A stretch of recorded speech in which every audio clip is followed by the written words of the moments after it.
Welcome to the Learning Pines YouTube. We hope this video helps. In this video, I will show how to make pesto to freeze. First, let's gather our fresh ingredients.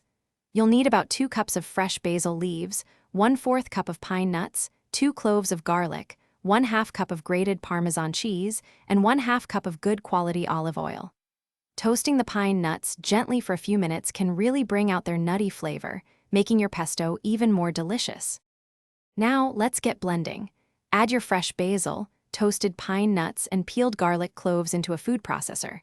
Pulse these ingredients until they are finely chopped, but be careful not to overprocess them into a complete paste just yet. With the processor running, slowly drizzle in about 1/2 cup of olive oil. This helps create that smooth, emulsified texture we love. Finally, stir in your grated Parmesan cheese by hand. Freezing pesto is super easy.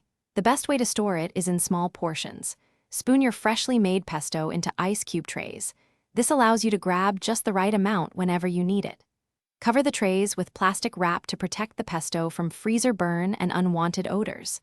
Let them freeze for at least 4 hours or until completely solid. Once frozen, pop the cubes out and transfer them to an airtight freezer bag. When you're ready to enjoy your homemade pesto, simply take out the desired number of cubes. You can thaw them in the refrigerator overnight, or if you're in a hurry, let them sit at room temperature for about 30 minutes. If your pesto seems a little thick after thawing, just stir in a small splash of fresh olive oil to bring it back to life. It's perfect for pasta, spreading on sandwiches, or even as a flavorful dip. Thanks for watching. Consider subscribing if we helped you.